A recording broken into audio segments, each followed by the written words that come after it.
देश भर में 11,290 किसानों ने आखिर किस वजह से आत्महत्या की? रुकिए, आज जो हम गांव से लेकर शहरों तक एक साथ मिलजुल कर रहते हैं, क्या आपको लगता है ये सिर्फ इंसानियत है? नहीं, यह सिर्फ इंसानियत नहीं है, यह चावल की देन है। हाँ, चावल, वही जिसने हमारी सभ्यताओं को एक जगह टिकने और बढ़ने पर मजबूर किया। लेकिन आज यही अनाज एक भयानक विरोधाभास बन चुका है। यह वह फसल है जिसने हमें जोड़ा और यही आज सीधे आत्महत्या का कारण बन रहा है। क्या आपको पता है हर साल कितने किसान इसी फसल के कारण कर्ज में डूबकर आत्महत्या करते हैं? सबूत देखिए। राष्ट्रीय अपराध रिकॉर्ड ब्यूरो (NCRB) की ताजा रिपोर्ट के अनुसार साल 2022 में देश भर में 11,290 किसानों और कृषि मजदूरों ने अपनी जान दी। सोचिए, हर घंटे कम से कम एक किसान मौत को गले लगा रहा है। यानी IPL का एक मैच खत्म होते होते 4 किसान हमेशा के लिए खत्म हो जाते हैं। किसने किया ये? महाराष्ट्र 1,424 आत्महत्याएं, कर्नाटक, तेलंगाना और आंध्र प्रदेश में हजारों किसान। और ध्यान दीजिए, ये वही राज्य हैं जो चावल और कपास जैसी नकदी फसल उगाते हैं। मुख्य वजह है फसल बर्बादी, बाजार में सही कीमत न मिलना और कर्ज का अत्यधिक बोझ। ये मौतें प्राकृतिक नहीं है, ये एक व्यवस्थागत विफलता है। और सबसे बड़ा सच क्या है? जब ये दर्दनाक आंकड़े सामने आते हैं तो राष्ट्रीय मीडिया इन्हें विकास की चमकदार भैंसों के नीचे दबा देती है। टीवी स्क्रीन पर बहस होती है कि कौन सा नेता किससे बड़ा है, पर कोई ये नहीं पूछता कि किसानों की आत्महत्याओं की गिनती हर साल क्यों बढ़ रही है। सरकारी फाइलों में तो इन मौतों को व्यक्तिगत समस्या बताकर खारिज कर दिया जाता है। पर्दाफाश असली खेल।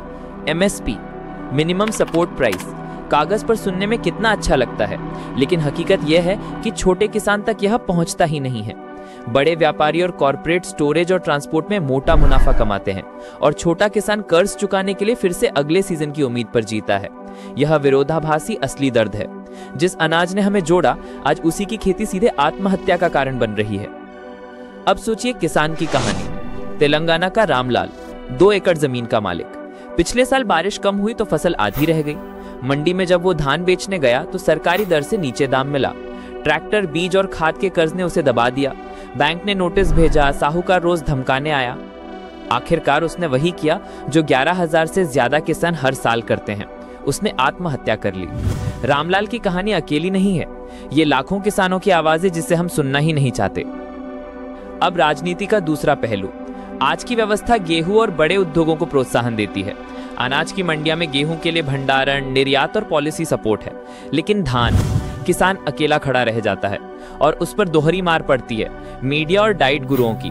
सोचिए, एक और किसान खेत में अपनी जान दे रहा है और दूसरी ओर शहरों में डाइट गुरु और इंडस्ट्री प्रचार कर रहे हैं कि चावल खाने से मोटापा और बीमारियां बढ़ती हैं। लेकिन क्या ये सच है? नहीं, असली रिसर्च कहती है खतरा रिफाइंड चावल नहीं है, बल्कि हमारी सेडेंट्री लाइफस्टाइल है, यानी शारीरिक गतिविधि की कमी। लेकिन इंडस्ट्री ने झूठा डर बेचा और चावल की मांग कम कर दी।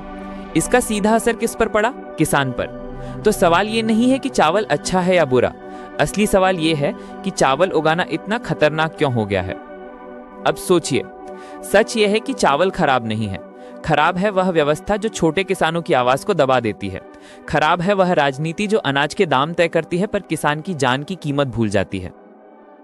अब आपके सामने सीधा सवाल है, अगली बार जब आप चावल की प्लेट देखें, उसमें सिर्फ भूख मत देखिए, उसमें लाखों किसानों की उम्मीदें देखिए, उनके कर्ज का बोझ देखिए और उस अंधेरे सच को देखिए जिसने हमें सभ्यता दी और अब आत्महत्या की ओर धकेल रहा है। तो आप क्या कर सकते हैं? सबसे पहला कदम, अपने आसपास के छोटे किसानों से सीधे खरीद कीजिए। दूसरा, MSP और किसानों के मुद्दों पर आवाज उठाइए। तीसरा, इस वीडियो को जितना हो सके फैलाइए, ताकि अगली बार जब सरकार किसान की मौत को व्यक्तिगत समस्या कहे तो जनता चुप न रहे। चावल हमारी सभ्यता की जड़ है। अगर हम आज किसान को खो देंगे तो कल हमारा भविष्य भी खो देंगे।